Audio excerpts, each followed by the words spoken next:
if everyone wants to finish signing in and grab a seat, we'll get going with the presentation part of our evening. So I hope that as you were coming in, you had a chance to wander around some of the displays out front and look at the different information stations that were set up about different aspects of the Board of Water Supply.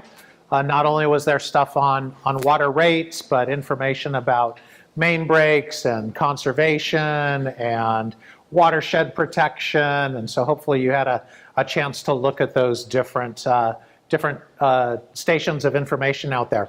We're going to go through a presentation tonight that's focused on proposed water rates, and the purpose of that is to twofold: allow you to ask questions and get answers to those questions, and then also an opportunity for public testimony. So we're going to do about a half-hour presentation, maybe a little less. We'll answer questions at the end of that, and there'll be microphones roving around so that everybody can hear your question, and then BWS staff are here to answer that question. And then after we finish question and answer, and the questions are going to be about the presentation, but after that, then if you want the opportunity for public testimony on the proposed rates, then we'll have that opportunity. And for that, we'll be using this microphone right over here, and I'll let you know when. And we'll take public testimony. There's other ways you can give public testimony. You can fill out a card and place the card over in the boxes that are on the side. And if you want to speak, you can just write your name on there, and we'll make sure and give you that opportunity. So that's our plan for this evening.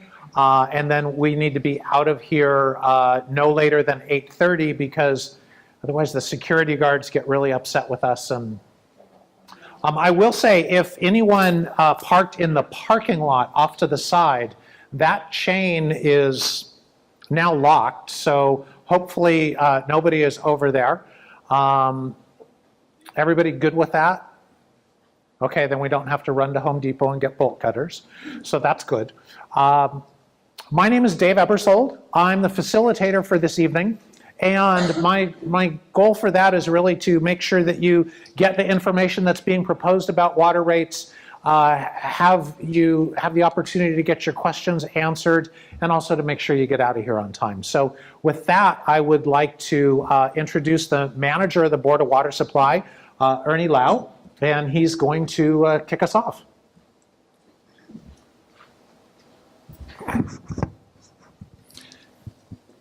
Good evening, everybody. Thank you for taking time to come out this evening. I'm Ernie Lau, the manager. A little closer. A little closer. Is this better? Okay. Sorry, I'm not too used to using microphones. Thank you for coming out tonight. I'd like to just welcome you. There's a lot of information outside, so if you didn't have a chance to look at the different displays and pick up the information, please on the way out after the meeting, please feel free to do that. I'd like to start off by just recognizing some of our stakeholder advisory group members that are here tonight. This is a group of almost 25 to 30 people that we've been meeting with for the last about 3 years now. They provided a lot of valuable input into our water master plan, our 30-year plan, and also into the water rates that you're going to see tonight. So they've been a really good sounding board for us to bounce ideas off of. I just want to introduce Cruz Vina from the Pearl City area. Cruz, he used to be on the Pearl City Neighborhood Board. Allison Omura, one of our large industrial customers from Coca-Cola. And also Cynthia Resens, chair of the Nanakuli Neighborhood Board, who's been involved with her community on the west side for a long time now. So just really appreciate all their help they provided to us. It really starts with our vision, Kapolei Hale, which is water for life. And you know that water is such an important part of people being able to live safely on this island and for our economy. Next, please. Our mission is really to deliver safe, dependable, and affordable water to your tap every minute, every hour, and today and also into the future. So We don't think about this providing this service to you on a short term, but we also look at it for the long term. We know that water is so critical to our community. Next, please. You may not have known, but it does take a lot of infrastructure or pipes, tanks, pumps, sources to bring water to your home. It really starts Mauka up in the watersheds. We have 11 tunnels that actually are tunneled into the mountain. And when we hit the water-bearing lava rock behind there, water just flows freely from those tunnels.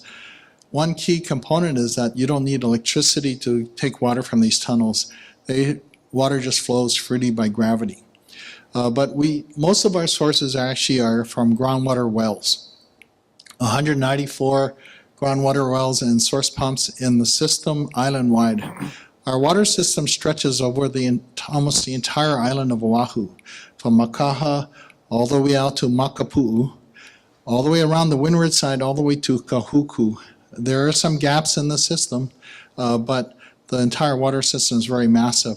We also serve Mililani, Waipio area, Waihewa, and also the North Shore from Waialua, Mokuleia area, all the way out to used to be called Turtle Bay Resort. So that's our extent of our water system. It requires us, we also have 13 treatment systems in the central Oahu area. We're dealing with pesticide contamination or chemicals from the cultivation of pineapple and sugar. Mainly pineapple is still in the groundwater, contaminating the groundwater. We have to treat it with large amounts of carbon or charcoal to filter the water through these filters. We also then move the water into 171 water tanks around the island. These are actually concrete tanks with completely sealed from the environment so that it provides storage to meet peak hour demands from people and also to help with fire protection. 192 booster pumps because we serve communities at all different elevations around the island, even up Makakilo. So the water from Makakilo starts at basically down here on the plain, and it's pumped all the way up. I think the highest reservoir is around 1,100 feet above sea level at the very top of Makakilo. The water is pumped from the lower elevation all the way up. We also have 2,100 miles of water mains in our system.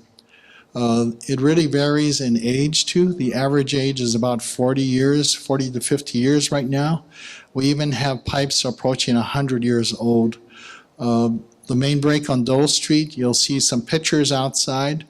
That was installed in 1928. That's a 90-year-old pipe that's still in use right now. We also provide 21,000 fire hydrants around the system for the fire department to provide for public safety and helping to fight fires. Our customers are 170,000 service accounts in our system. All over the island, almost a million people being served every day with an average daily water demand of 145 million gallons a day. So it's a pretty massive system. What's not shown here, and it's kind of shown in the green here, is actually our watersheds. That we feel is another major component because it is really the rainfall dropping on the Mauka lands, the watershed lands, that helps to recharge the groundwater aquifers. And without the healthy watersheds, we would have challenges providing for the supply. The question we asked ourselves, how are we prepared to provide safe, dependable, and affordable water for the next generation? Again, always this forward look because water is so important to our community. And what we did was we embarked on about 4 years of intense planning, evaluating, looking 30 years ahead, evaluating the entire water system around the island, identified the necessary improvements, and balanced those with the cost and providing the service to our customers. Because I haven't said it so far, the Board of Water Supply is financially self-sufficient, depending on everybody paying, including myself, our water bills, and paying those, not the sewer charges, but just the water portion of those bills. That helps to pay for the operation of the drinking water potable system around the island and also the improvements to the system. So it's a very important, this master plan is really a roadmap going forward for the next 30 years for us. We'll update it periodically, probably every 10 years. Some of the findings of our water master plan. One of the findings is that in the next 30 years, going out to like 2040, we're going to need to develop more sources of new sources, new drinking water sources in the Ewa, Waianae, and Honolulu areas. This is really drilling more wells in different areas of the island. Also, because pumps are like the heart of the system, remember the 2,100 miles of pipeline. If the pumps, which are like the heart, are not operating and we don't have enough redundancy on those pumps, then we can't move water through those pipes. So we also need to focus on the pumps and provide for additional backup pump capacity. And it is no secret, we do have challenges with main breaks periodically. And just recently, we had some larger main breaks, 16-inch, 20-inch, 24-inch transmission mains. We have about 300 main breaks a year. Last year, we hit about 350 main breaks. Next, please. A good story here is the area of water conservation. Not only the hard infrastructure of the pipes, the pumps, and the tanks, but also you folks, all of our customers, doing their best to only use what they actually need to use and not wasting it. So since the 1990s, on a per person basis, water usage per day has gone down about 30 gallons less each day since the 1990s. That's why we call it a per person or per capita use of water. And that's helped to save about 12 million gallons a day. In the master plan, it finds that we need to be more efficient in our water use on a personal basis and cut that by another 12 gallons less each day over the next 20 years. And we know we can do it with your help. No surprise, we expect, because of climate change, changes to our climate, that we might have less rainfall in the future. The dry areas becoming drier, or the wet areas becoming wetter. And we might also see intensities of storms to increase. Remember 2015? In 2015, it was pretty wild because we had 15 tropical cyclones come across the Pacific, happen in the Pacific. And at one time, I think there were 3 Category 4 hurricanes at the same time in the Pacific. Fortunately, nothing hit us that year except it affected the Big Island. But we can expect things like that maybe to become more commonplace. And we saw what happened in the Atlantic, in the Gulf of Mexico, Caribbean area with Puerto Rico. So with this, we are looking to help diversify and make our water supply more resilient by looking at other alternatives such as recycled water, seawater desalination. Next, please. Like I mentioned earlier, the Mauka lands or our forest reserves, our watersheds, are critical to sustain our water supply over time. And with climate change and with rainfall, the health and care of that watershed becomes even more important to our island. Just imagine less rainfall occurring. So those watersheds, we want them to be more effective sponges to soak up that water and retain it and recharge their underground aquifers before it flows into the ocean. Over the next 30 years, we also identified 800 plus infrastructure projects island-wide. Total cost in today's dollars about $5.3 billion. This is over a 30-year period. Over the next 10 years, what we see for reliability and resiliency projects, these are pumps, tanks, and treatment systems. We probably have to invest another $511 million there. To bring the number of main breaks down, water mains being our largest asset, physical asset, we're going to look at $876 million being spent over the next 10 years replacing old pipes in the system. We also need to invest more in water conservation to help everybody become more efficient in their water usage, and also maintain and invest more into the health and care of our watersheds. What we found is that These investments are going to cost more to our customers, but we need to balance this also with the need for affordability yet with our customers. Next, please. This is actually a projection forward in time. The diamonds represent actual experiences in number of main breaks per year. And you can see at one time back in 2010, it was up around 400 main breaks a year. We can see here two scenarios. One scenario is only if we do the status quo, or that blue line on the top there.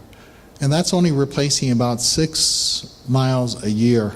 If we keep our capital improvement program down in that range of replacing only about 6 miles a year, what we're projecting is that we're going to start to experience more main breaks per year, and over time that number will just continue to rise up.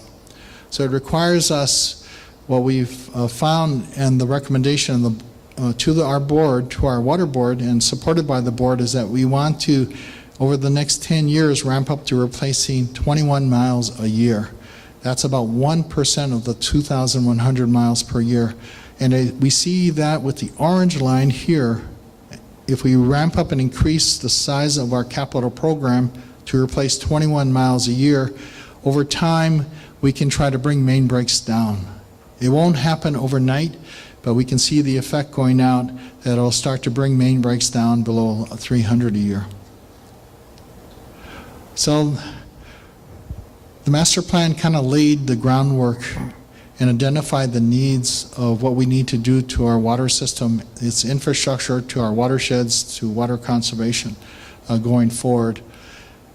But the challenge is, how are we going to pay for this? And at this point, I'm going to turn it back to Dave Eberseld to talk about these rate proposals. Now, keep in mind, these are rate proposals. The board has basically tasked us to go out into the community to seek community feedback on these rate proposals and to bring that back to the board. And around the July timeframe, the board will decide what they want to do. Do they want to go forward with the rate proposal as drafted that we're sharing with you tonight, or look at modifying it, or whatever they would like to do? It'll be the board's decision. The board, water board, 7 members, is like our board of directors. We handle, the manager is responsible for the daily operation of the department, developing these plans.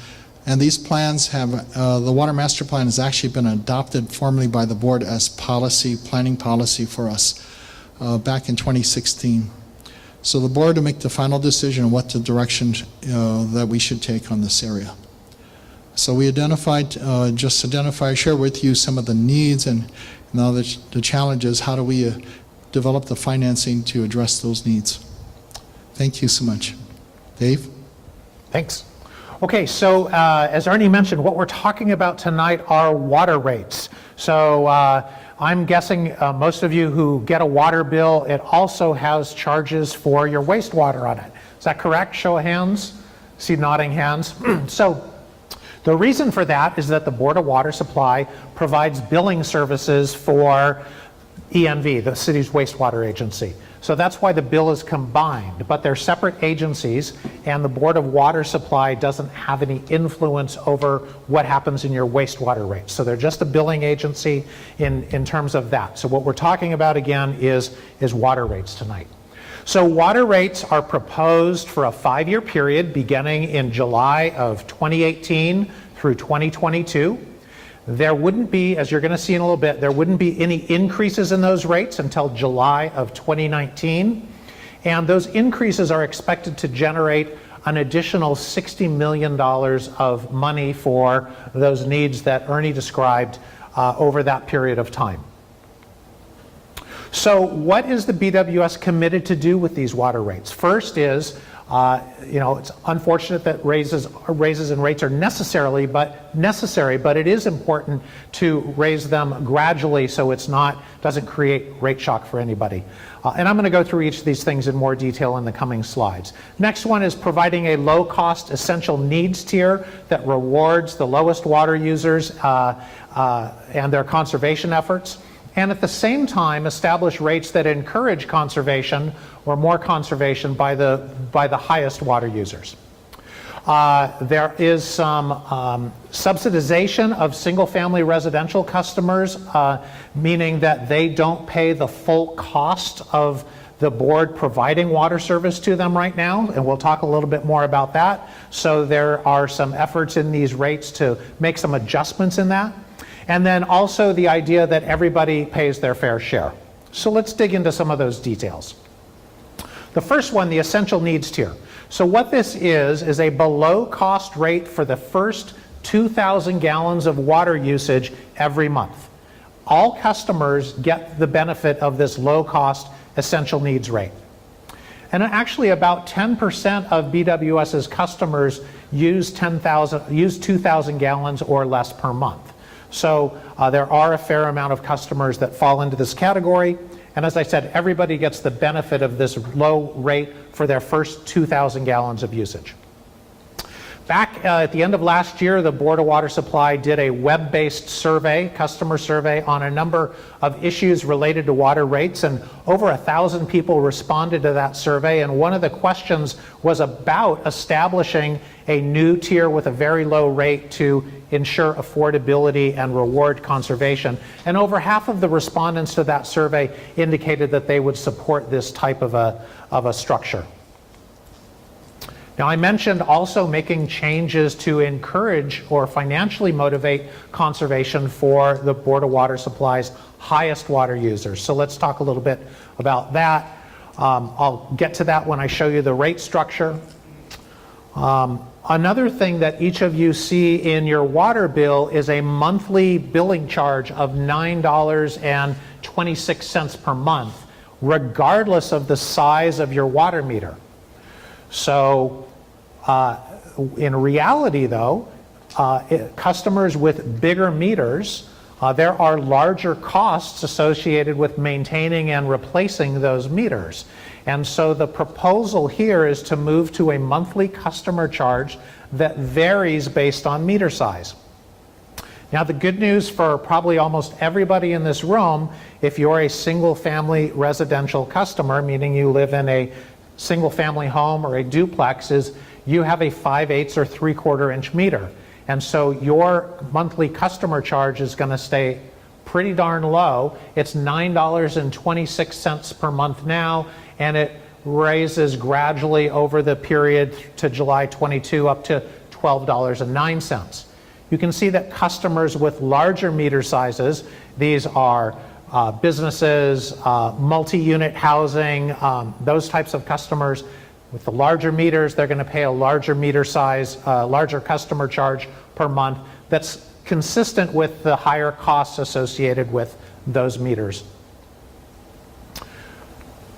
For single-family residential customers, right now there's a lot in this slide, so I'm going to kind of walk you through it. There are a lot, the existing rate structure is the first 0 to 13,000 gallons, which is right over here. This is what's in the first tier of water usage right now. And it's charged at $4.42 per 1,000 gallons. Now, the next tier of water is from 13,001 gallons up to 30,000 gallons per month. And water usage in that tier is currently charged at $5.33 per 1,000 gallons. For customers using more than 30,000 gallons, for each 1,000 gallons over 30, they're paying $7.94. Okay, so your first 13,000 is at $4.42. The next increment of water in that range of 13,000 to 30,000 is at the higher rate at $5.33. Okay, and so on up the scale. So the proposal now is to switch to an essential needs tier for the first 2,000 gallons of usage and charge a very low rate for that, starting at $3.79 per 1,000 gallons. That would then rise over the next 4 years to $4.46 per 1,000 gallons in July of 2022. The next tier would be from 2,001 gallons up to 6,000 gallons per month. Now, why 6,000 gallons per month? And the answer is that currently about half of the Board of Water Supply's customers use 6,000 gallons a month or less. And so it seemed a logical place to set that tier. So customers, for their usage that's between 2,001 gallons and 6,000 gallons per month, they'll pay $4.46 per 1,000 gallons, rising to $5.25 per 1,000 in July of 2022. For customers whose usage falls in the third tier, the amount of water that they use that's between 6,001 gallons and 30,000 gallons per month, that's going to be at $5.06 per 1,000 gallons, rising to $5.85 per 1,000 in 2022. And then the highest water users, these are the top 3% of the Board of Water Supply's customers that use more than 30,000 gallons a month. For that water that's over 30,000, they'll start off paying $8.46 per 1,000 gallons, and it'll rise over the next period to July 2022 to $9.25 per 1,000 gallons. So it's a tiered rate structure with the usage in each tier costing more than the previous. So what does that mean in terms of bills? Because ultimately that's really what we all care about, is what's the impact on my water bill. So let's take a look at some sample bills. This is for the customer who's the essential needs customer. All their usage is at 2,000 gallons a month or less. So let's look at an example bill of someone who's using 2,000 gallons a month. Currently, they're paying $18.10 per month for their water bill. That won't change in July of this year. That'll stay the same. And in July of 2019, it'll drop actually ever so slightly to $18, and then rise a little bit to July 2022 to just over $21 per month.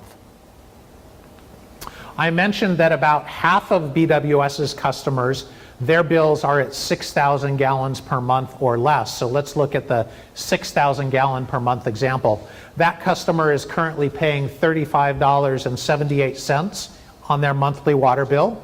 That'll stay the same in July of 2018. And in July of 2019, it'll go to $35.84. And then rise gradually to $42.01 in July of 2022. Now, the average water customer, the average BWS bill, if you take up all the water usage, divide it by the number of bills, the average is 9,000 gallons per month. That customer currently pays $49.04 per month for their water bill. That will rise gradually to $59.56 per month in July of 2022. And for the largest water users, here's an example from someone with using 35,000 gallons per month, up in the top 3% of usage. They're currently paying just over $197 per month for their water, and that will rise to $228.66 in July of 2022. Now, what about multi-unit residential customers? People living in apartments, condominiums, townhomes. Multi-unit means 3 units in the structure or more. The rate structure is very similar to what you saw with single-family residential. It's a tiered rate structure, meaning as the usage increases, then the charges are higher for that tier of usage. The rates here are shown per dwelling unit, meaning if there's 100 units in the apartment building, there's 100 dwelling units. And so these tiers are set based on usage per dwelling unit. So right now, for 0 to 9,000 gallons of usage in that first tier, customers are paying $4.42 per 1,000. And then the next tier is set at 9,000 to 22,000. And they pay $5.33 per 1,000 gallons of usage in that tier. And then there's a top tier, just like there was in single-family residential. The reality with multi-unit customers is almost all of the multi-unit water usage falls in the first tier. So there's really no conservation signal being sent at all. So the proposal here then is to go to, again, an essential needs tier for the first 2,000 gallons of usage, charging $3.70 per 1,000 gallons for that amount of water. And then that rises to $3.77 per 1,000 in July of 2022. You can see similar increases in the next tier, 2,001 gallons to 4,000 gallons. The cost starting at $4.35 per thousand and then rising to $4.43 per thousand in July of 2022. For the increment between 4,001 gallons and 10,000, you can see the numbers up there in the third row. And then when the usage exceeds 10,000 gallons per month per dwelling unit, those are where the top rates are, starting at $5.90 per thousand gallons and rising to $5.98 per thousand gallons. Now, one thing that probably sticks out to you when you look at these numbers is that the increases in these rates don't look as big as the increases that you saw in the single-family residential rates. And I alluded to that a little bit earlier on. What happens right now with the water rates is currently single-family residential customers aren't paying the full cost that it takes to serve that water to their homes. And instead, other customers like multi-unit residential and non-residential, which are businesses, are paying more than their cost of service. So it's giving single-family residential customers a subsidy. So the direction from BWS's board was to gradually move single-family residential customers so that they're paying more of their fair share for that water. This doesn't take that to full cost of service. It gets them to about 95%. Right now they pay about 88% of the cost to serve them. So it's a slight increase in that up to 95%. That's why these rates don't look like they're increasing as much. Non-residential water rates, these are businesses, hotels, restaurants, government agencies, shopping centers, so forth. They pay a uniform rate for each 1,000 gallons of water that they use, regardless of how much water they use. And the reason for that is that these types of businesses, these types of customers are so varied in their size, their water use practices and water use patterns that it's very difficult to set tiers like we do in the residential classes. Residential customers' water usage is much more similar to the next residential customer, whereas one business to another, the usage patterns are all over the place. So that's why water agencies use a uniform rate commonly for non-residential customers. Board of Water Supply is proposing to continue that. Customers currently pay $4.96 per thousand gallons, and that would rise gradually under this proposal to $5.27 per thousand gallons. I mentioned that there are some subsidies, for example, to single-family residential customers. There are also subsidies to local agriculture and also for recycled water. Well, what does that mean? It means that recycled water customers and agricultural customers are paying a lower water rate.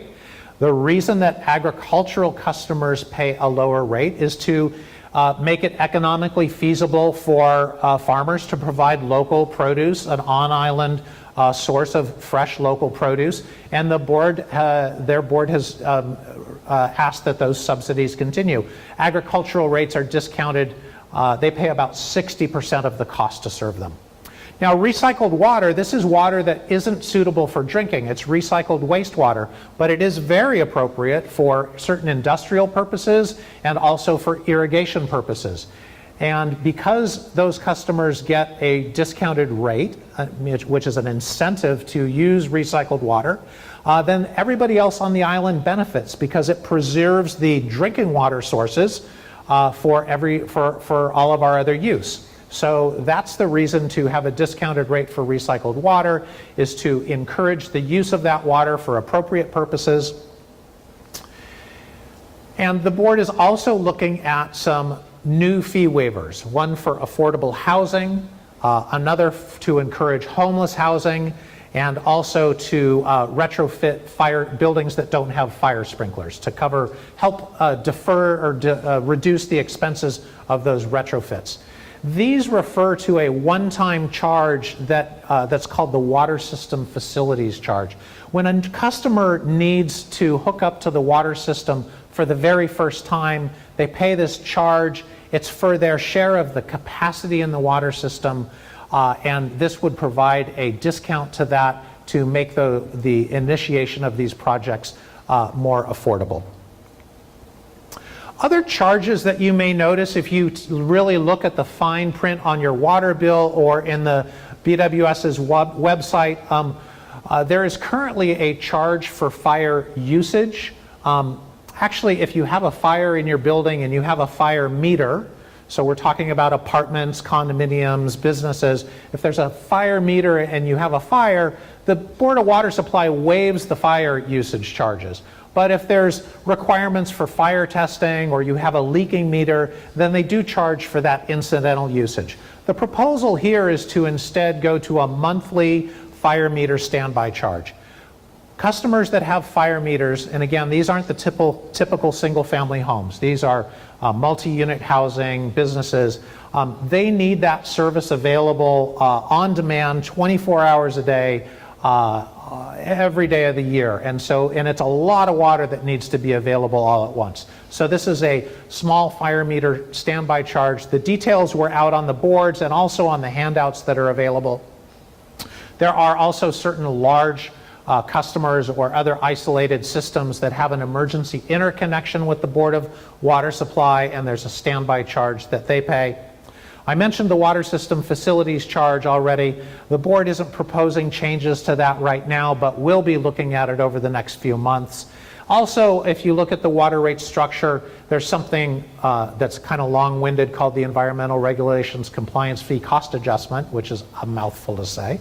And there's also a power cost adjustment. What these are is it means that if these costs are rising unexpectedly throughout any given budget year, and the board can't react with rate changes fast enough to cover them, they can charge a penny more per 1,000 gallons to cover that cost.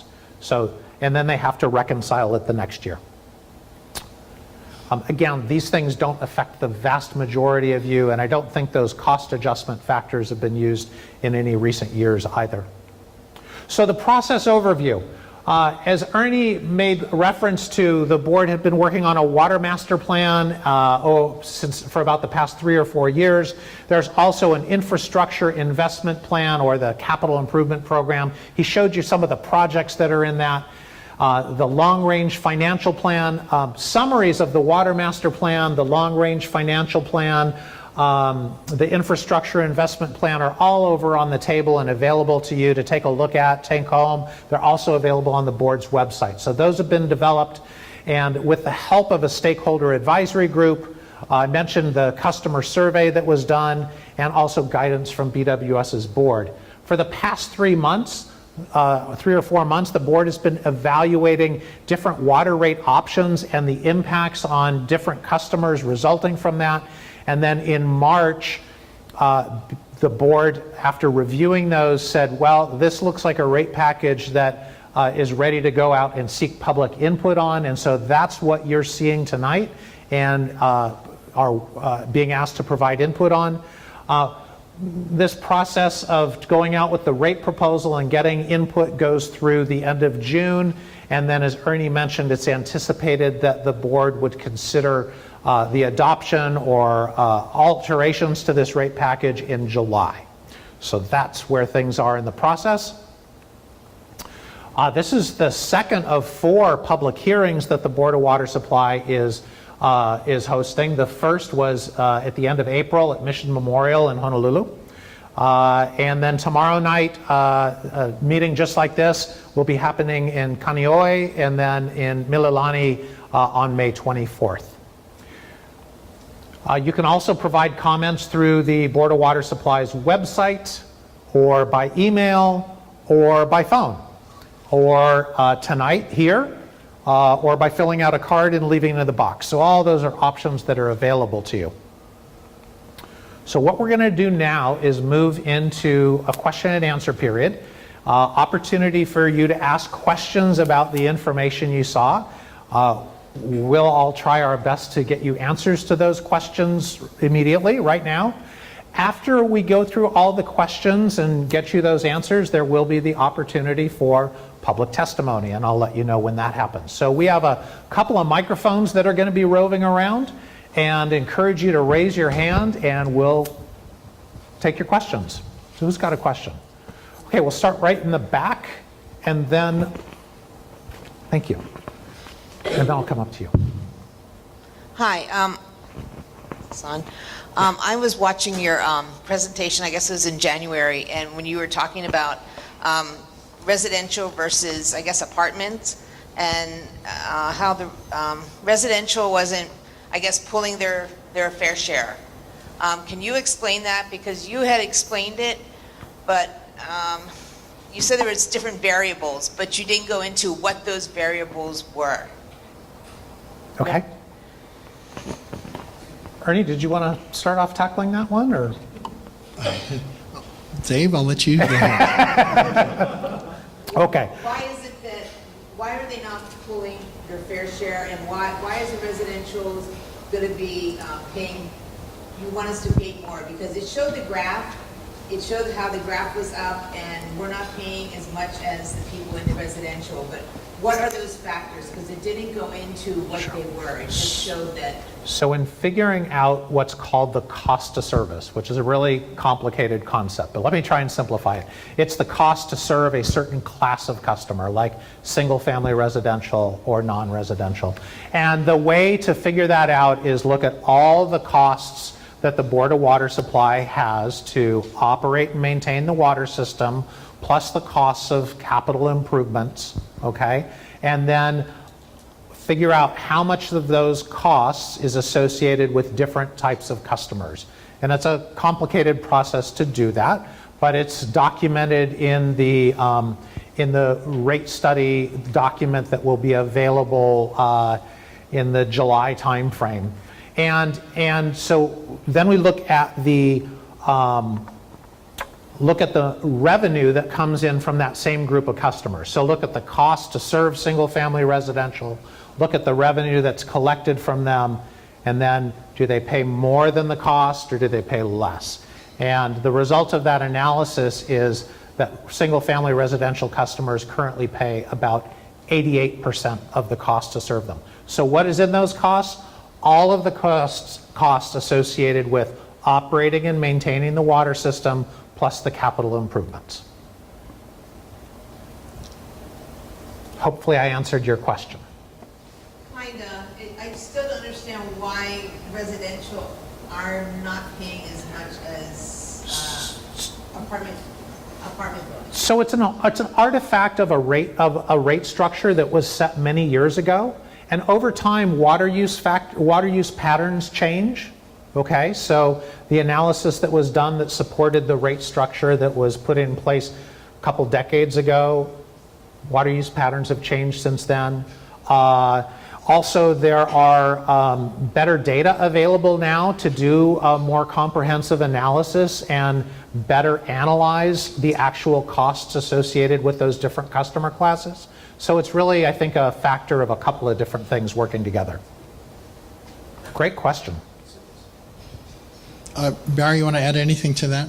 Single family uses more than multifamily. On a per unit basis, the impact on just usage of water each day is much greater for a household as opposed to a dwelling unit in a townhouse complex or an apartment building. Square footage area, Right. Especially the high-rise condos. Remember, their landscaping area is really probably a smaller footprint. If you compare number of units that could be in that project, especially if it's a tall condominium. So their effect on system capacity in terms of peak demand is less than on a single-family home. But there's also a difference with non-residential customers too, and the residential customers. So Dave mentioned the single-family customers are about 88% of the cost to provide services. That's how much revenue we're collecting from our single-family customers. For non-residential, they're actually paying about 120% of the cost of service. So they're providing a subsidy to other customer classes in the system. All right, next question. All right, we'll get a microphone over to you. Is that? Oh, love to be, okay. No, I'm here to ask questions because water supply, I work for water supply, I'm a meter reader. Okay? Hi, Nathan. You don't have to do that.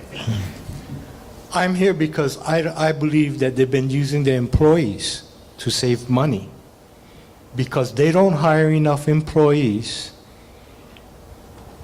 so the employees that are there have to work harder. And that's how water supply saves money. And when you get the senior employees to leave, you save much more money because they're paid more. So they bring in contract workers, they threaten them,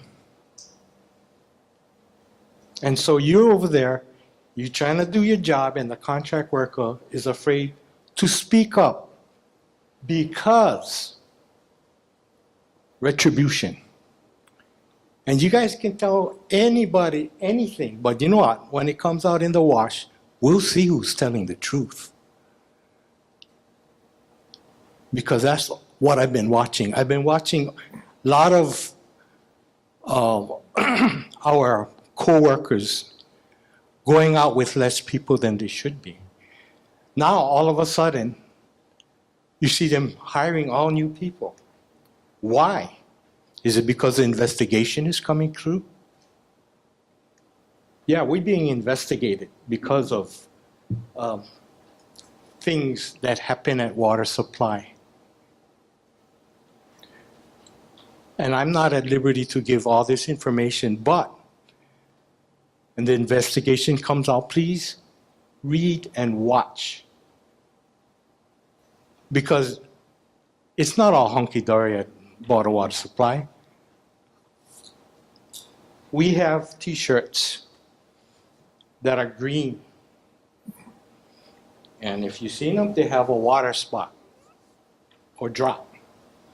Then all of a sudden they decide to put BWS and another water drop on the back because of branding. Now I asked all the customers that walk by, do you notice our new T-shirts? They said, no. What's the difference?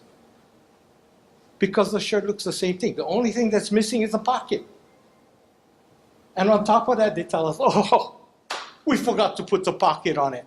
And to this day, the pocket has never returned. Now, we got to put our writing utensils someplace.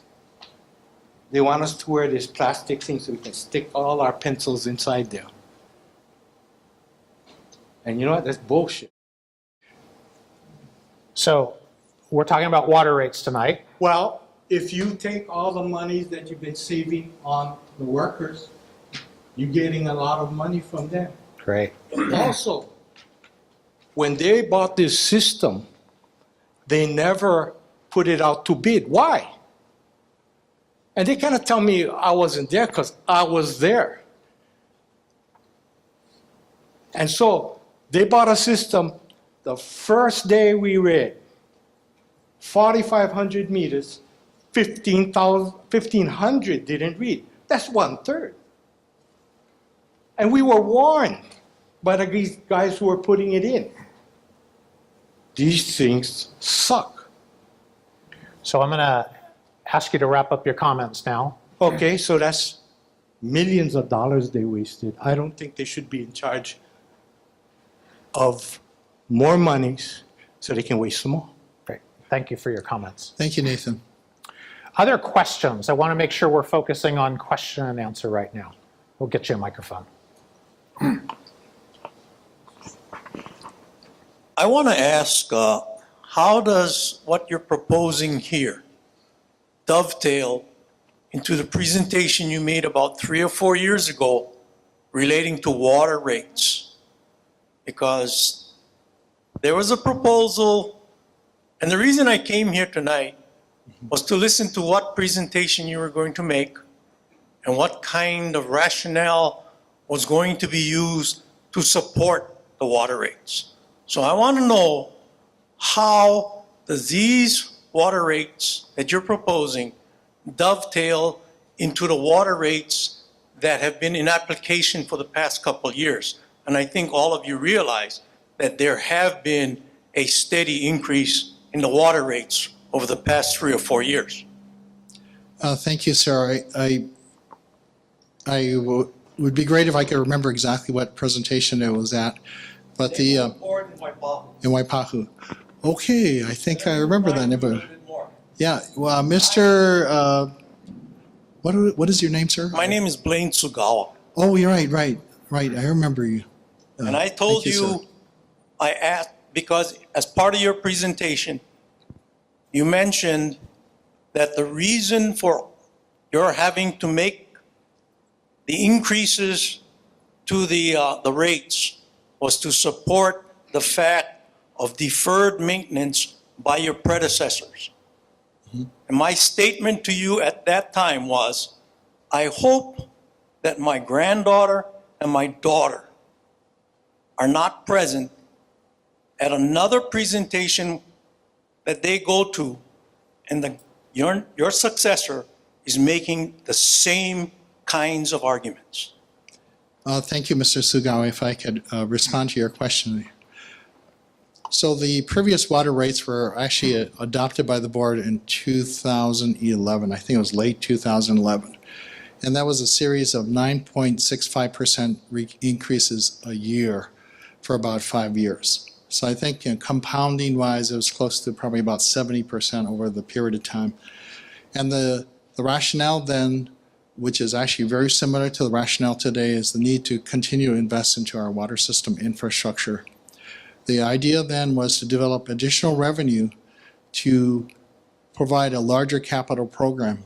I think it was going to be about $50 million over a 3-year period, and then ramp up to 80 or 50, 80 million a year in our capital program. That has happened, and since then we've also embarked on a development of a long-term look ahead, a master plan of 30 years, evaluating the entire water system infrastructure. Keep in mind, remember, the components are pretty large island-wide, 2,100 miles of pipeline, 171 water tanks all over the island, almost 200 well and source pumps in the system, 11 tunnels, 21,000 fire hydrants, 170,000 water meter accounts that Nathan helps read every month. This system is so huge, if we had to replace it all at once, the cost would be in the billions of dollars. I think one estimate in today's dollars was about $16 A billion. little over 16 billion, yeah. So, Mr. Sugawa, what happens is that we look at rates or revenue needs for about a 5-year period. We project what our capital program for that 5-year period is going to be, and we try to develop the rates to bring in the money that we need to implement that program. But the effort never stops. It's almost like the analogy, sir, is for those people that say are in charge of painting the Golden Gate Bridge. They go from one end and they proceed, and by the time they reach the other end of finished painting, they actually start again, because the infrastructure needs to be sustained over time. We cannot let it degrade. So that's why we need to continue to invest into the infrastructure. And you're right, sir, there was a period of deferred maintenance. There was a period of about 11 years where the water rates were not increased. That meant the revenue coming in was pretty steady, but the costs continued to rise. So the investments into the infrastructure started to decline, and that's why main breaks started to go back up. And we saw in that other graph from 2010, it's around 400 main breaks a year. So, sir, the issue is we take the infrastructure needs of the system, we look at it in pieces, usually a 5-year window. We develop the water rates and revenues that we need to implement that program, but it doesn't mean the program is completed, because we'll never get to the end. We have to continue to invest into replacing aging infrastructure. So are you getting ahead of the curve? That's what, if you, Dave, if you bring back that graph, that's what we're trying to do, sir. We're trying to get ahead of the curve. And I don't, Trying or succeeding? Sir, you'll tell over time. Hopefully we're still around by the time we can see the results of this, because it doesn't happen overnight. But the idea here is to actually start to ramp up to this 21 miles a year, 1%. That's probably just the minimum necessary. That's what the American Water Works Association says nationwide, that you should at least replace 1% of your pipeline infrastructure a year. And we're saying, yes, the board wants to replace it 1% a year or 21 miles a year. We're going to ramp up gradually in about 10 years. And we want to sustain that at 21 miles a year going forward. And we can see from this effort, in this planning effort, that the orange line is the number of main breaks per year that we project out over time into the future here. So you're right, you're absolutely right. The test is going to be, can we implement and can we sustain this, and will it provide the results over time? And that's one of the reasons, sir, I asked the board to adopt the Water Master Plan 30-year look ahead, 30-year roadmap. The reason for that is water managers come and go. Some of my predecessors were only there for like 2 years. I've made now 6 years. Not sure how much longer I'll be there, but the idea is the reason the board was created semi-autonomous and had overlapping terms was that it could do long-range plans and support implementation of long-range plans. So by having the board adopted as policy, I'm hoping to sustain this program going forward. That doesn't mean that they will. There's nothing certain in life except death and taxes. But the reality is this is the best shot we got at the future because, sir, I have 2 young daughters. I want to leave a future for them because I won't be around on this earth forever, but I want to pass it on to the next. What is our legacy that we leave behind? So what we're trying to get to is let's not do a period of 0 rate increases for a long time, like say 11 years, and then have to do this big catch up where the customers suffer because the rate increases have to generate lots of money in a short period of time. But let's see if we can step the increases up incrementally. So over the 4 years of increases being proposed in this rate proposal, it's around 5 for the single-family residential customers. It's about 5% or so a year. But if we can do it on this incremental basis over time, and at the same time ramp up our capital program, and also leverage floating more revenue bonds to balance out the cost to current customers and spread that cost over 20, 25 years, 30 years for future water customers to help keep rates affordable for our customers. But the smaller incremental increases to avoid what we call rate shock. 2011, I got to say, that 70% compounded was like a shock to our customers. But we had to do it because the capital program was shrinking. We didn't have enough money to do that. So Mr. Sugawa, in about 10 years, come back and see me on the street and please tell me, did it work or not? You'll still be here and I'll be here. And you can tell me, sir, Ernie, you were wrong, or Ernie, you were right. We're going to hope it's Ernie, you were right. I'm hoping. Other questions? Yes, ma'am. Let me get a microphone over to you. That's kind of odd. No, I'm Oh, no, we all want to hear. okay. Thank you. So my question is, obviously, with the buildings and whatnot, we're bringing on new customers. And if you're going to stick at 21 miles per year, we are basically not going to hit what we need to hit. Because as you add the new customers, the new developments, you're adding more pipelines. So why aren't you adding, or I didn't see how these new customers that you're bringing on with new funds, how does that help with what you're going forward with? Shouldn't that be part of the plan that I know in 10 years we're going to have more people, or at least more customers, shall we say, more pipelines, more of everything else, but yet you're not adding them into this mix. So when we come back in 10 years, oops, 21 miles isn't going to cut it anymore. So 10 more years, we're going to come back here and start over again. How do you max out these people that are coming into Kakako? We've got them going across from where is that other, I mean, I don't see where you're adding future people. Great question. And I'll let Barry jump in anytime if I don't not complete. Barry Usagawa is head of our Water Resources Division, our project manager for our Water Master Plan project. But if I could start, in the Water Master Plan, we used population projections going out to 2040 From there, we converted that to increases in water demand. So you're right, the service area will probably grow. What we're looking at is hopefully more compact development, especially that can, along the transit line as it gets built out, that infill development will help reduce the spread of our infrastructure over time. We looked at some numbers recently, and I think it was, Kathleen, what was the number from I think the 70s to the present number of miles of pipeline increased by, I think it was almost 800 miles over that period of time. Just a real quick add-on to, it might help this lady Donna. Get a microphone, please. Comment, sorry. Kathleen Pahinui, our information officer for our communications Aloha. office. Is also we have, we don't necessarily put in all the infrastructure. Sometimes we have others put it in, which would also address your concerns. So you might want to elaborate a little on that. That's true. Developers, like a lot of them on this EVA plane, also are the larger developments put in the infrastructure, Yeah, we still got to maintain it. but we have to maintain it. Seriously, so what if they buy the new thing? We're talking about 21 miles per year, so when you get past 5 years, you're going back to where they just bought new for 10 years or whatever. Yeah.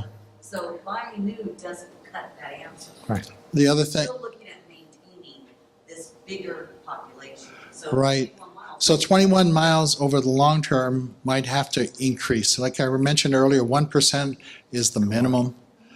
1% of the 2,100 miles. As if that creeps up to 2,500 miles total, then that 1% will be 25 miles a year. So Barry, maybe To you could sustain touch quickly on the process of updating the water master plan periodically, because I think that's exactly the question that you're getting to, is what's the process to go through to update these plans? More fees increasing, so do Yeah. you really need to float that many more bonds when you have more water or more money? The customer base will grow, so more potential revenue come in. Good point. I mean, so the water master plan is updated every 10 years.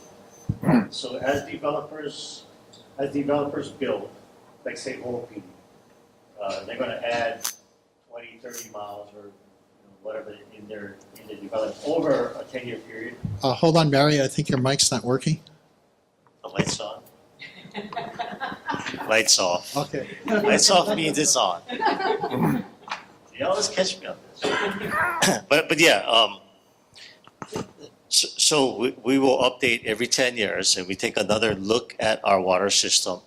And yeah, so for every 100 miles of pipe that's added, our 1% goes up. So it goes, if we go to 2,200 miles, we got to do 22 miles a year. So that'll incrementally go up. Now, how we pay for that? Well, the developers pay, they put in the infrastructure themselves these are large developers, right? So they install it at their cost. It's passed on to the homeowners that purchase the properties there. And then it's dedicated to us. Those pipes are, brand new, so they should last 100 years. We won't need to replace them for quite some time if they're put in right and they use the right materials.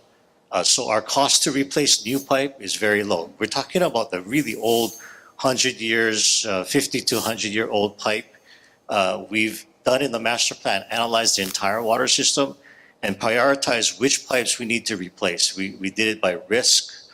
So we looked at the consequence of failure and the likelihood of failure. We have all the main break data from the last several decades, and if they are serving a facility that, like a hospital, that's a high consequence if we lose water to disrupt water service to a hospital. So those pipes get ranked higher and they get replaced quicker than others. So we know which ones we want to replace. We just have to put our nose to the grindstone and get those projects replaced. And so it's on us to make sure that we can put the projects out, get the funding for them, and then and implement the plan. So the first thing is, like 10 years ago, 5 years ago, we didn't have such a comprehensive plan. Now we do, and we can only make it better, and we'll keep updating that.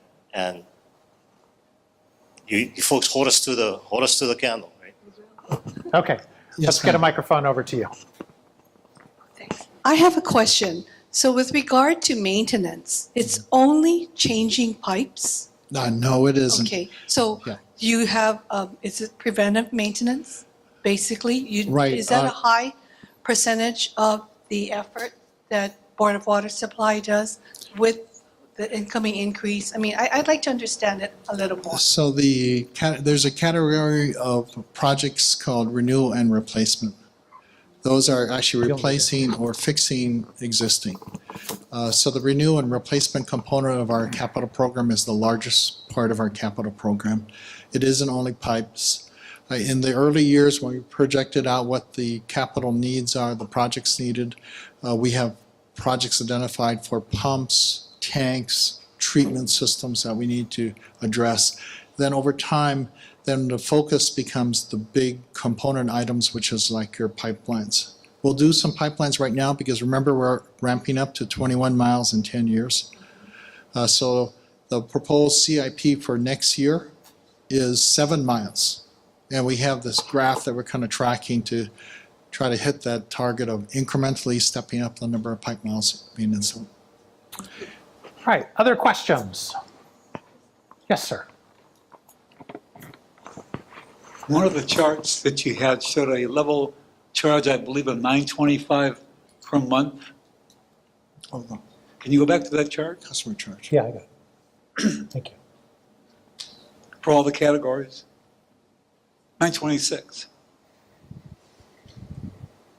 My question to you is, why is the charge for a 5/8" $9.26 and for a 12" $9.26?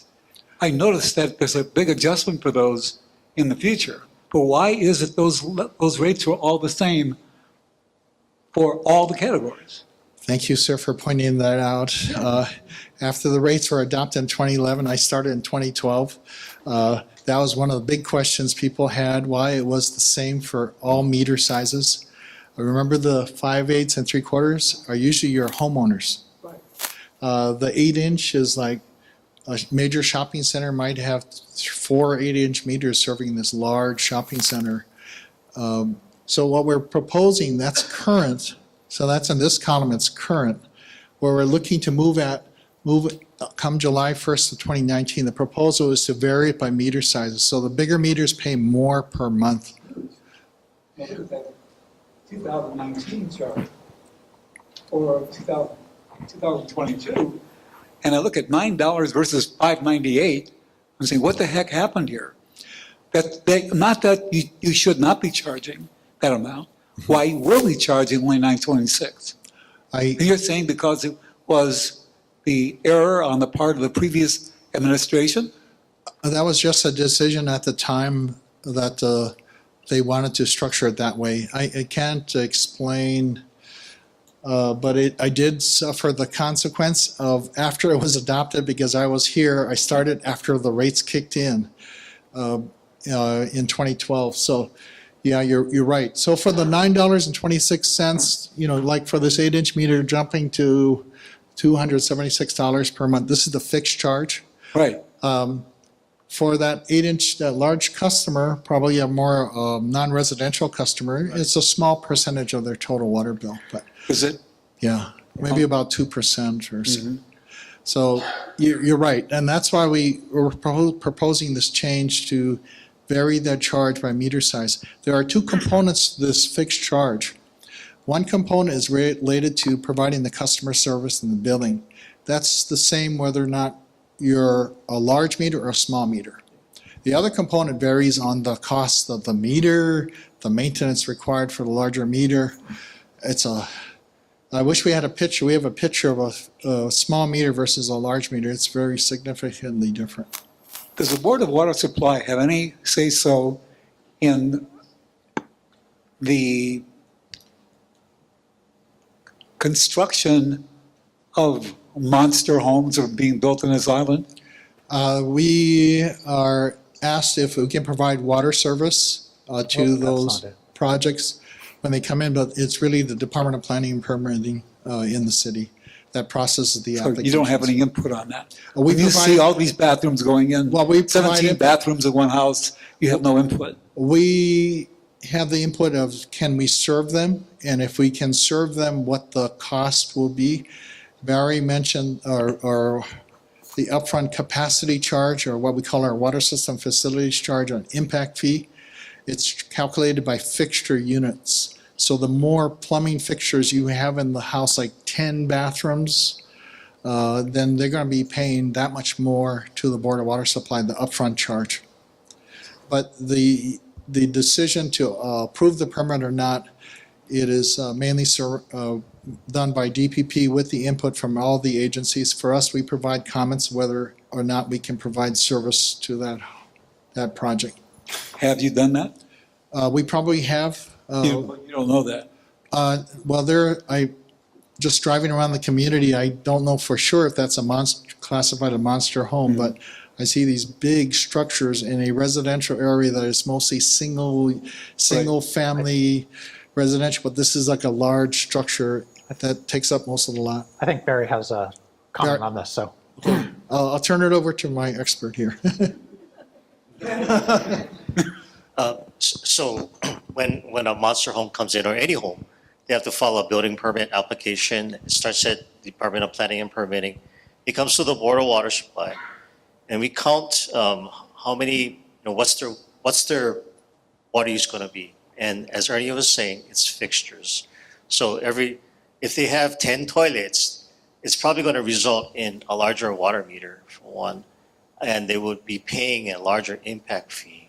And that's a one-time charge, the capacity charge, because if they all flushed at one time, it would impact our system. So we have a permitting process that reviews all new development for water availability, and fire protection, and any other, basically against our rules and regulations to be consistent with it. So all of that is regulated through a city permit system. I just wanted to go back to one thing on this slide, because I think you characterized, I think I heard you characterize this as an error. And so what I would add from a perspective of what's acceptable and what discretion do water utilities have in establishing water rates and charges, that this is a discretionary decision that a water utility has available to it about, does it make this a uniform charge? What costs is it trying to recover through this type of a charge? And does it make it the same for every customer or vary it by meter size? So I think what I heard you saying was it made a lot of sense to you to vary it by meter size regardless of what was done before in that decision. Makes sense. Great. Thank you. Criticizing it. I just want to know why. You use the mic, we can all hear you. I wasn't criticizing the increases because I think it's warranted.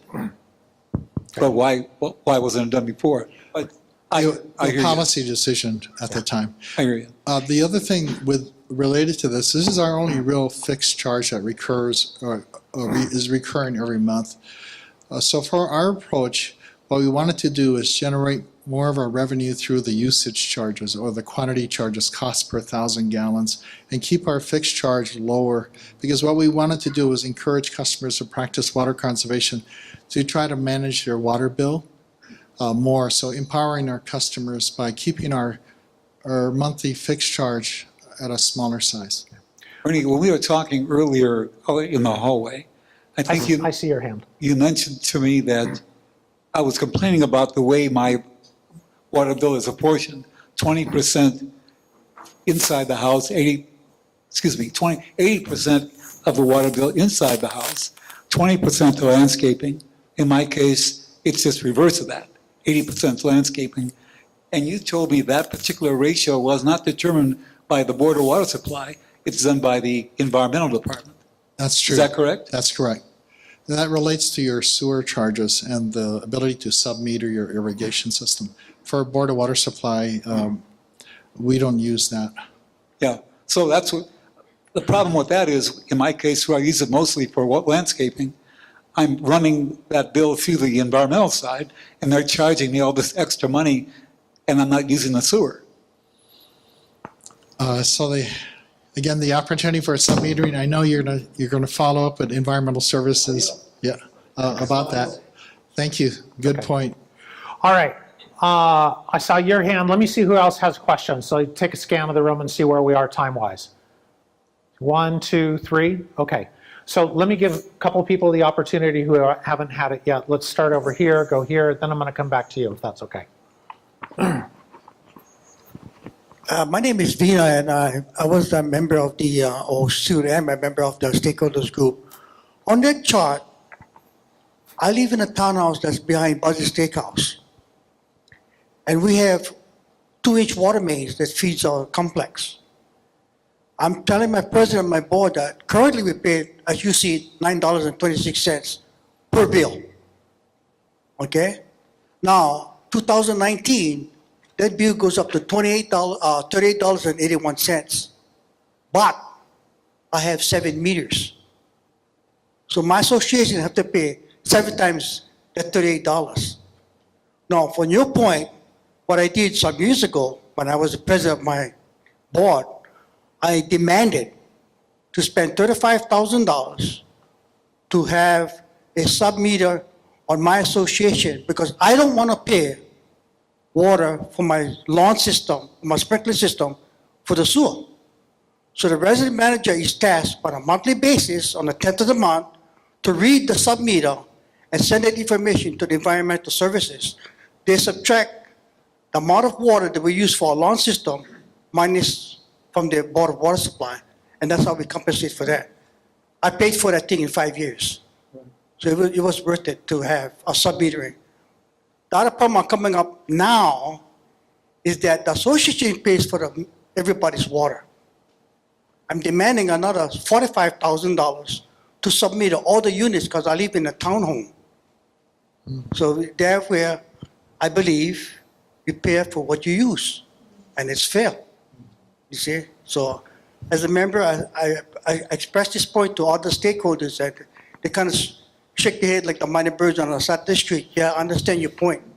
And that's what we're trying to do. So, you know, I think this is equitable. We need to maintain our system because, I mean, long and gone, but the water system remains. We have to take care of that. Thank you. Great, thank you. Thank you. I saw a question in the back, and then we'll come up front.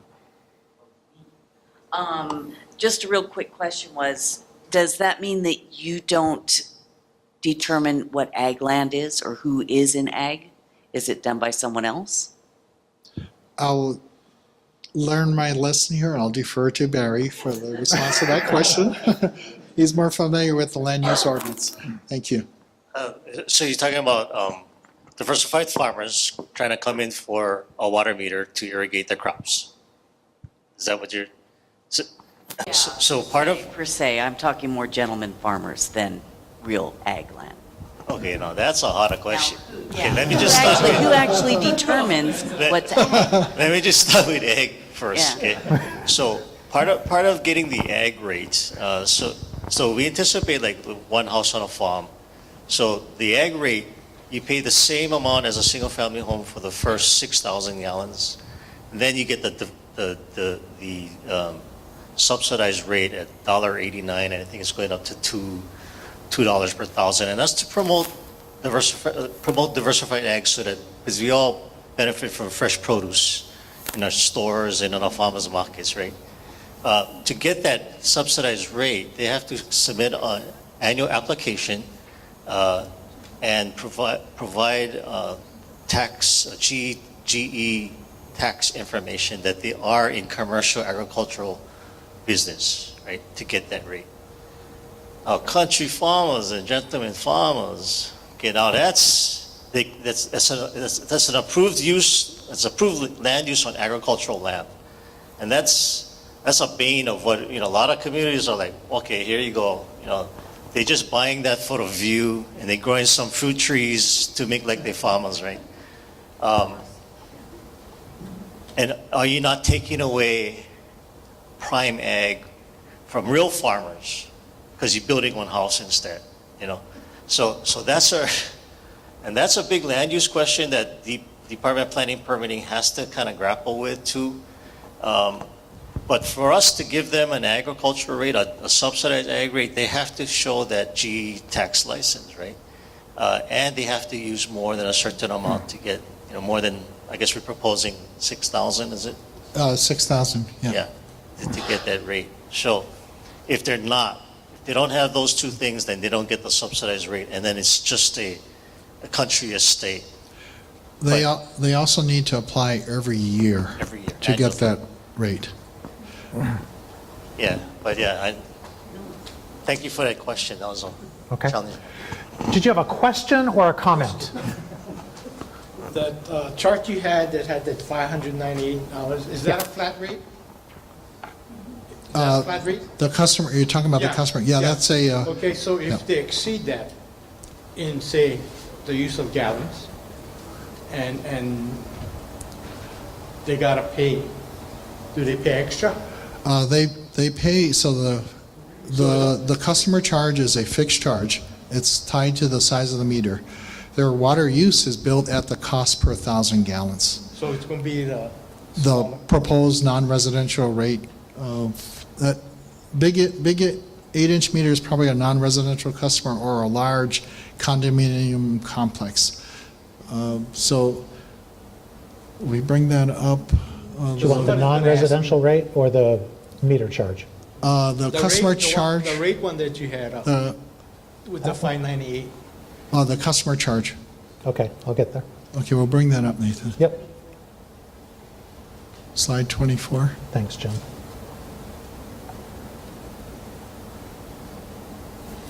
So this That's the one. is regardless of So- customer type. So So if- just based on meter size. Normally, he would pay 598 if, as of July 2022. Right. Okay, so, And there's not too many with a 12-inch in the system, I think, but no, but if. If they well, have. If they happen to go beyond, the 598. Well, they're getting charged by the gallon too, by the gallons, yeah. Plus this. plus that. So there's two components to your bill. It's going to be the fixed charge, which is what we're calling the customer charge. It's a flat rate per month based on your water meter size. So And you're paying $598.53 per month just because you have that meter. right. And then Then- they pay the usage you charge pay- on top of that. Oh, okay. Yeah. Oh, that's gonna be a hell of a bill. It is, and usually customers with that large meter, their bill is a hell of a bill too. But when you take the whole bill and you looked at this fixed customer charge per month in relation to the total bill amount, not counting the sewer part, it is still a smaller percentage of their total bill because their usage bill is so large. Because they would ask for a large meter because they have lots of water usage in their property.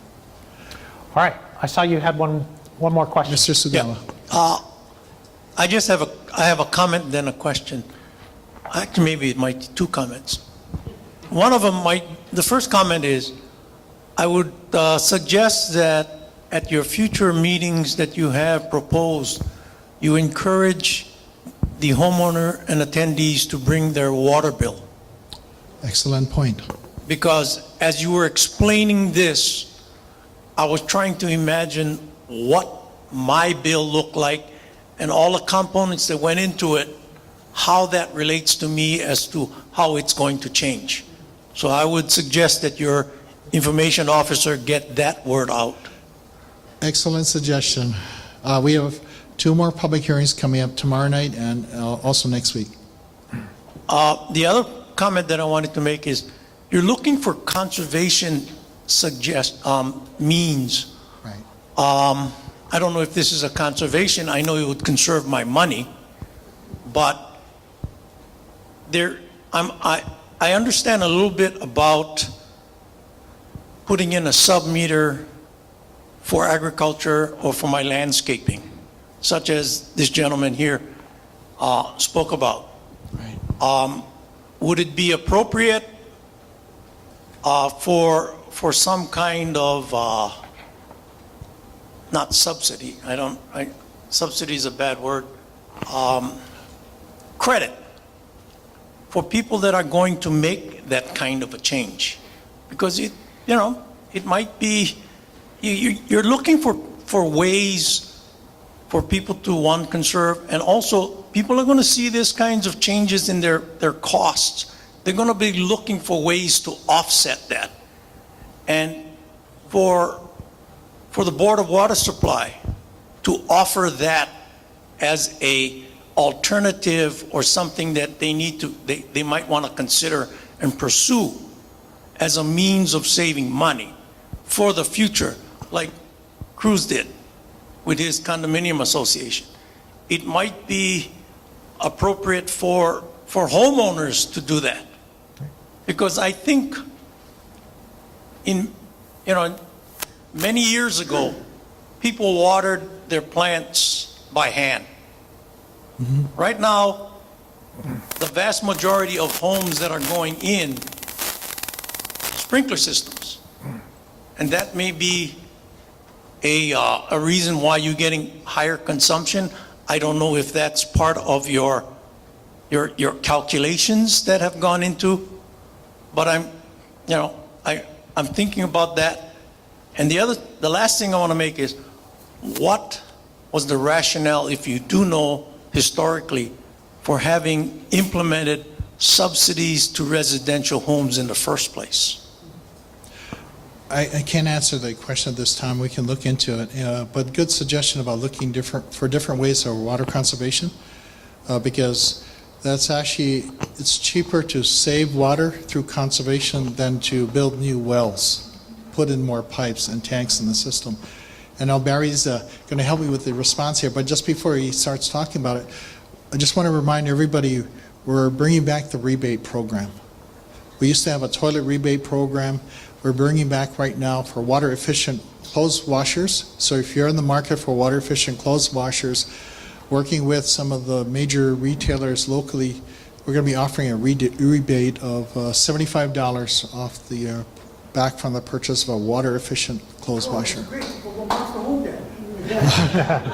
I think they have coin operated. I don't know if that was a good segue or you stole his thunder. Let's find out. I will let Barry take it from here. Thank you, Mr. Sugala. Thank you, sir. Part of the rate increase is to specifically expand our conservation programs and our watershed programs. And that's how the posters are outside, creating a rebate. And we're only scratching the surface at this point. So Ernie talked about the clothes washer. We got the rain barrel too. That's coming out next month. Irrigation controllers that may help you, sir, fall of this year. Sub-meters is a definite way to conserve water. I firmly believe that if you don't know how much water you're using, you don't know how to conserve water. You gotta measure it, So they have meters now for just the shower or for the hose bib or a garden hose, and you can reset it every time. So if you're washing your car or you're irrigating by hand, you know how much water you're using. Sub-meters to different parts of your unit, or even through right now in Kapolei, Hale, I believe it was, or they're looking at building a combination of commercial on the bottom and residential on top. And they're installing sub-meters in the residential because you pay for what you use. Instead of paying a non-residential for mixed use, you can segregate. So that may be another conservation program that we want to look at, because sub-metering is definitely a way to conserve. It's the same thing with electricity too. The idea if you could sub-meter it, people have a greater awareness of how much they're using and can move to try to save. Do you That's a good point. Have you looked into plans for implementing water sub-metering in condominiums that are built? No, we haven't actually done that with condominiums that are already built with all the plumbing that's in place.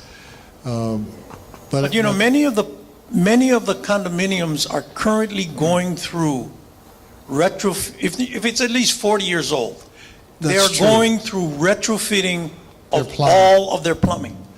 That's true. So if you don't, it's a good time to strike it up right now, because, if the condominiums are going through it, now's the time to help them. Excellent point, Mr. Sugawa. The timing may be just an opportune time. Thank you, sir. I'll work on it, I'll let you know. All right. Oh, okay, thank you, Barry. So we're at the part that I want to transition now into public testimony, so we have enough time for that. I do have one card. Nathan, I don't know if what you said at the beginning was your public testimony or if you had other testimony that you wanted to provide at this time.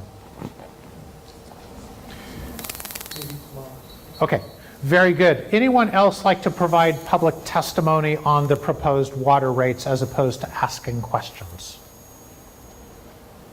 Okay, seeing none, then what I do want to remind you is that there is the opportunity to provide comment or testimony over the website, by phone, by mailing in. We've got 2 more public meetings. I want to thank you all for being here tonight, for asking a great set of questions. I hope you got answers to your questions, and I know that the Board of Water Supply is looking for any other input you may have. So I want to thank you for being here. Sure. I just wanted to say that prior to my arrival here, I was ready to pretty much fight this. But I thanked the gentleman sitting there. He said to wait until I came into this hearing. And I'm very glad because you're all very good at presenting this, and you made me see that it is quite a fair effort. And I'm going to advocate for this to friends and family. And I'm so glad that I did come to tonight's hearing. I really appreciate all of you taking the time to educate us. Thank you so much. Thank you very much. Thank you so much, ma'am. Thank you. I hope you all drive safely. I will say there is a ton of food out there, and I'm guessing there's some to-go bags too. So please help yourselves. If you don't take it, we have to eat it, and we don't need it. So please help yourselves. Take what you want. And again, thank you for being here.